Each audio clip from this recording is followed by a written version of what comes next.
Assalamualaikum warahmatullahi wabarakatuh. Waalaikumsalam warahmatullahi wabarakatuh. Baik, selamat siang. Di sini kita berjumpa di acara Kurma Kuliah Ramadan bersama Institut Agama Islam Al-Qalam Malang, dan kita kedatangan tamu Ibu Aisyah SAG MA. Selamat siang, Bu. Siang. Apa kabar, Bu? Baik, alhamdulillah. Untuk kuliah kali ini kita mengambil tema teladan perempuan. Nah, ada beberapa yang ingin saya tanyakan kepada Ibu Aisyah. Yang pertama mengenai kehidupan perempuan pada zaman Rasulullah. Kiranya kehidupan pada zaman Rasulullah untuk para perempuan wanita itu seperti apa, Bu? Menurut jenengan? Di sisi mana ini? Di sisi apanya? Yang pasti ketika Nabi diutus, ini langsung ya, langsung. Ketika Nabi diutus, kondisi perempuan di Arab sana, di Arab tentunya yang kita bicarakan tentunya tidak terlalu baik sebenarnya ya. Kenapa? Karena pada waktu itu perempuan itu tidak terlalu berbeda dengan barang pada umumnya. Jadi posisinya sangat rendah, menjadi milik dari kaum laki-laki yang mereka itu bisa melakukan apapun terhadap perempuan karena sebagai hak milik ya, bisa mempertahankan, bisa memperlakukannya dengan baik, tapi juga bisa membuang atau bahkan membunuhnya. Itu kondisi perempuan di zaman Rasulullah sebelum Nabi menjadi atau Nabi Muhammad menjadi Rasul. Kecuali beberapa perempuan tertentu yang memang itu cukup mandiri sejak awal dan memiliki kedudukan ya, seperti misalnya istri beliau yang pertama yaitu Sayyidah Khadijah. Nah, itu kehidupan perempuan, kedudukan perempuan pada zaman Nabi sebelum menjadi Rasulullah. Sebelum menjadi Rasul. Kiranya perbandingan dengan kehidupan yang sekarang itu seperti apa, Bu? Gimana, Bu? Wah, itu ya jauh sekali ya, jauh sekali.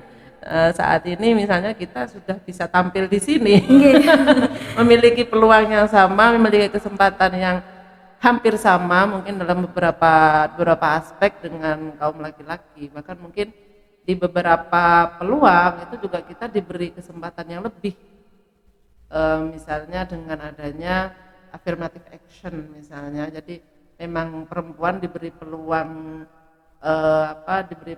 yang lebih dibandingkan laki-laki. Misalnya ya ada beasiswa kuliah, itu beberapa beasiswa itu justru mendahulukan perempuan untuk mendapatkan beasiswa dibandingkan dengan laki-laki.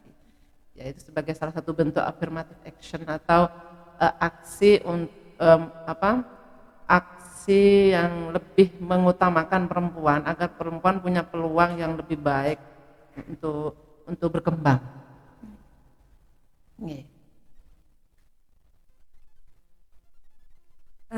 Untuk yang selanjutnya ini berbicara tentang emansipasi atau kesetaraan gender dari dulu, apa sudah ada atau gimana, Bu?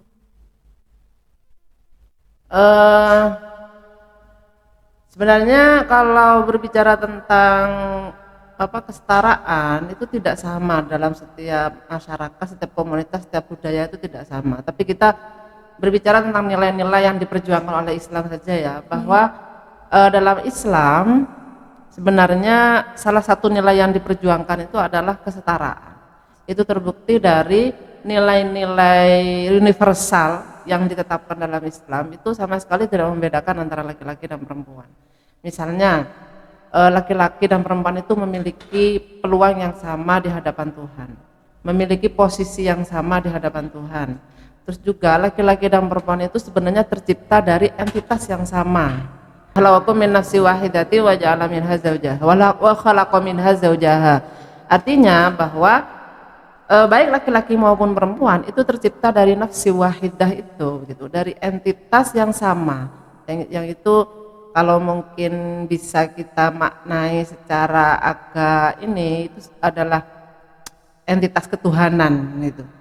Tuh, jadi tercipta dari entitas yang sama, terus memiliki posisi yang sama, itu sudah jelas misalnya dalam surat Al-Hujurat bahwa inna akramakum indallahi atqakum begitu. Jadi tidak ada yang berbeda, min dzakarin wa unsa, syu'uba wa qabailah. Jadi dari laki-laki, tercipta dari laki-laki maupun perempuan, ada berbagai macam ras dan suku, itu sama semua. Inna akramakum indallahi atqakum. Hanya nilai takwa yang membuat manusia itu berbeda. Terus peluang juga sama. Di dalam surat Al-Ahzab itu disebutkan bahwa laki-laki maupun perempuan yang beriman, laki-laki maupun perempuan yang muslim, laki-laki berislam maksudnya ya, Islam dalam arti pasrah sepenuhnya kepada Tuhan. Terus laki-laki maupun perempuan yang taat, laki-laki maupun perempuan yang beribadah, yang menjaga dirinya dan harga dirinya. Nah, itu semua akan diberi balasan oleh Tuhan, yaitu berupa surga. Nah, artinya kita punya peluang yang sama di hadapan Tuhan. Nah, itu sebenarnya nilai-nilai yang diperjuangkan dalam Islam. Nah, adapun ketika dalam prakteknya itu banyak yang berbeda, misalnya saja bagian perempuan dalam waris misalnya tidak sama dengan laki-laki misalnya, terus juga dalam berbagai perdebatan dikatakan bahwa laki-laki dianggap sebagai pemimpin, meskipun itu nanti ada perdebatan yang cukup panjang ya tentang tafsir ayat.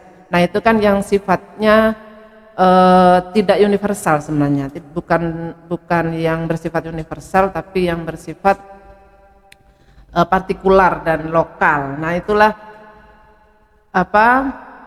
yang diperjuangkan oleh Islam. Jadi yang menjelaskan itu hal-hal yang universal, sedangkan yang bersifat partikular bagaimanapun harus menyesuaikan dengan kondisi yang dihadapi ya, atau kondisi masyarakat yang dihadapi waktu itu. Begitu. Berarti memang sudah sejak dari dulu kesetaraan gender itu memang ada. Dan nilai yang diperjuangkan sebagai sebuah nilai itu adalah sesuatu yang sudah ada sebenarnya sejak dulu. Baik, untuk yang selanjutnya ini mungkin akan lebih ke cerita ya Bu ya. Kira-kira siapa saja sosok perempuan yang dapat diteladani oleh kita perempuan zaman?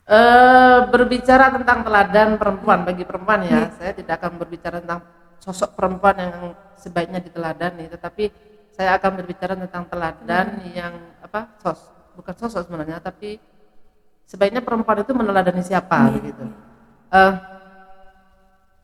Saya dalam hal ini, kalau menurut saya sih, perempuan itu tidak harus selalu mencontoh perempuan. Ya, di dalam Al-Quran sudah jelas bahwa teladan yang paling baik itu ya fi Rasulillah. Jadi Rasulullah itulah teladan yang paling baik. Dan juga para sahabatnya, juga di Al-Quran juga disebutkan ya bahwa para sahabat Rasul itu adalah teladan yang paling baik. Tetapi kan begini, untuk meneladani kita ya orang zaman sekarang dalam hal yang lebih dalam konteks perempuan dalam sekarang itu kan agak susah untuk meneladani Rasul dan sahabat itu. Kenapa? Karena itu sudah terjadi ribuan tahun yang lalu. Jadi beliau hidup itu ribuan tahun yang lalu, para sahabat itu juga hidup ribuan tahun yang lalu. Tidak semua orang, tidak semua perempuan itu tahu sosok beliau. Bagaimanapun kalau kita ingin meneladani seseorang, itu kita harus tahu. Gak mungkin kita misalnya saya ingin meneladani Kartini, tapi kita tidak tahu Kartini. Akhirnya kan yang terjadi justru kontraproduktif. Bukannya meneladani apa yang diperjuangkan oleh Kartini, tapi kita terjebak pada hal-hal yang sifatnya itu luar, berkebaya, berkonden, seperti itu yang kita tiru. Padahal mungkin bisa jadi yang diperjuangkan Kartini itu bukan itu, begitu. Nah itu makanya satu hal yang sangat penting dalam peneladanan itu adalah mengenal sosok yang kita teladani. Kalau kita memang mengenal Rasulullah, maka sudah selayaknya kita meneladani Rasulullah, dan memang sudah selayaknya karena kita umat beliau ya. Tapi bagaimana terus kita meneladani Rasulullah kalau kita tidak kenal? Nah itulah disitulah pentingnya mengenal sosok-sosok penting dalam sejarah. Dan kita bisa meneladani siapa saja sebenarnya yang kita tahu dalam sejarah. Yang paling penting mungkin sebagai muslim adalah Rasulullah. Tapi kita juga bisa memiliki sosok-sosok idola yang lain, dalam tanda kutip idola ya. Idola yang lain yang mungkin bisa kita tiru. Kalau anak muda sekarang mungkin meneladani atau mengagumi idola-idola mereka, misalnya selebritis, misalnya biasanya kan begitu. Selebritis. Nah, apakah itu salah? Sebenarnya tidak ada yang tidak bisa kita salahkan. Kenapa? Karena mutiara meskipun ada dalam lumpur itu tetap mutiara.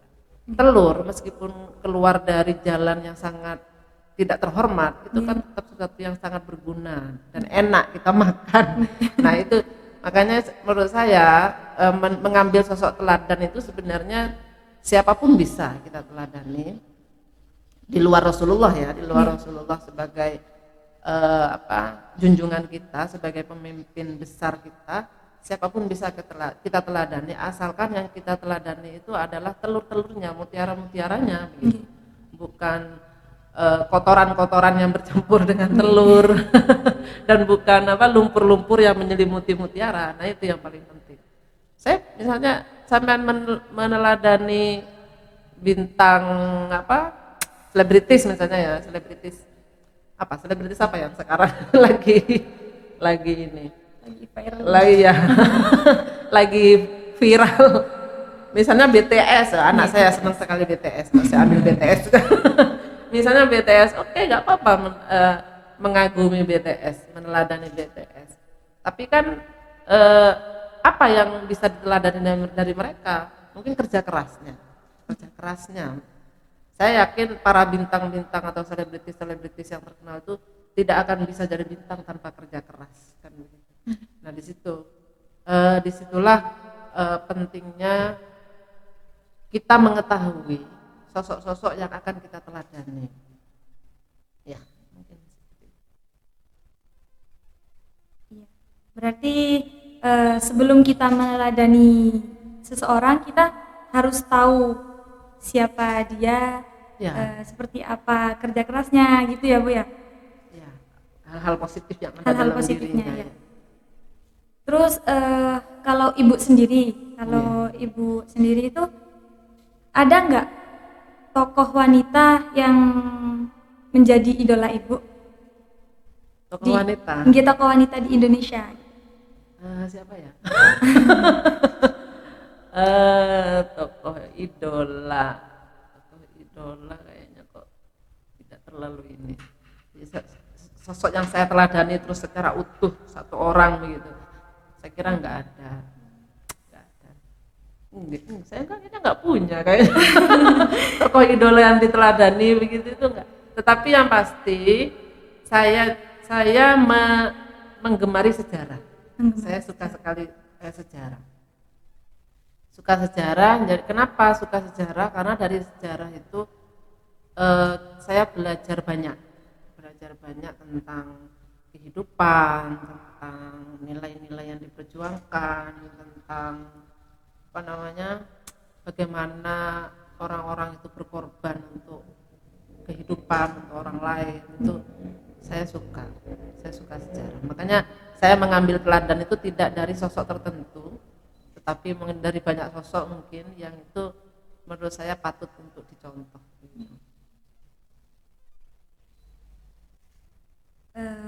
Kemudian yang terakhir pesan dari Ibu Aisyah sendiri untuk sosok perempuan zaman sekarang itu baiknya seperti apa? Terkait dengan keteladanan ya. Terkait keteladanan, yang pertama tentang meneladani, yang kedua meneladani dalam arti mengambil teladan, yang kedua tentang menjadi teladan. Nah, kalau yang pertama itu tentang meneladani, saya belajar dari diri saya sendiri bahwa seseorang itu sangat penting untuk meneladani orang lain. Siapapun penting untuk meneladani orang lain. Nah, masalahnya sekarang siapa yang sebaiknya kita teladani atau kita tiru. Nah, untuk meneladani seperti yang disebutkan tadi itu, untuk meneladani orang lain itu kita harus tahu sosoknya itu seperti apa. Nah, karena itu kita itu harus belajar sejarah. Belajar sejarah. Sejarah itu sangat penting. Kita meneladani Rasulullah misalnya, tapi kita tidak tahu bagaimana sejarah perjuangannya Rasulullah, maka bisa jadi kita nanti salah kaprah. Misalnya kita hanya belajar satu buku sejarah saja misalnya tentang Rasulullah. Akhirnya yang kita ketahui hanya tentang perang-perangnya Nabi. Bahwa Nabi itu berperang sekian puluh kali perang misalnya. Lalu kita menganggap, wah kita kalau begitu saya harus berperang begitu. Nah, itu kan salah.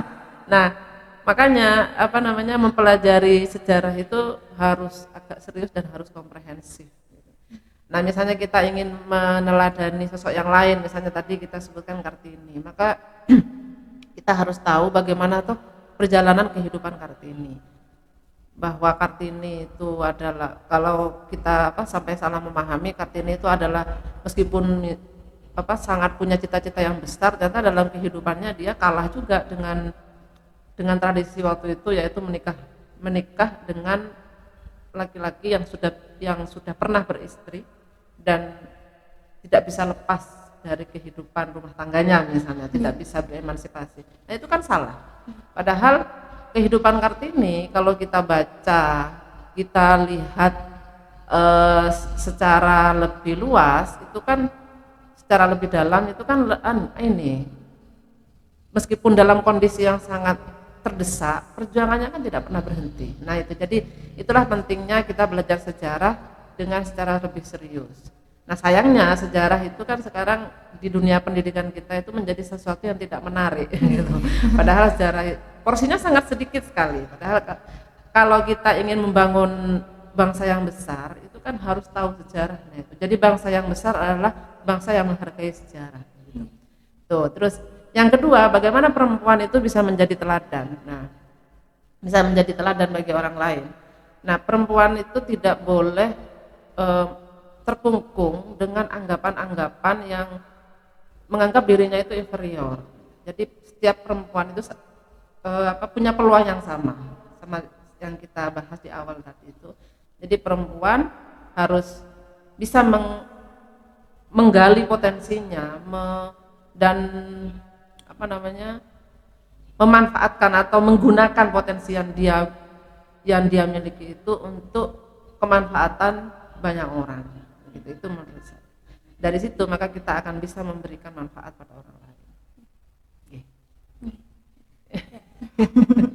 Baik, berarti dua pesan yang dapat kita ambil dari Bu Aisyah itu, yang pertama kita harus meneladani, dan yang kedua kita harus bisa menjadi teladan. Seperti itu ya Bu ya. Mungkin cukup sekian untuk Kurma kuliah Ramadan kali ini. Sampai jumpa di episode yang selanjutnya. Assalamualaikum warahmatullahi wabarakatuh. Waalaikumsalam warahmatullahi wabarakatuh.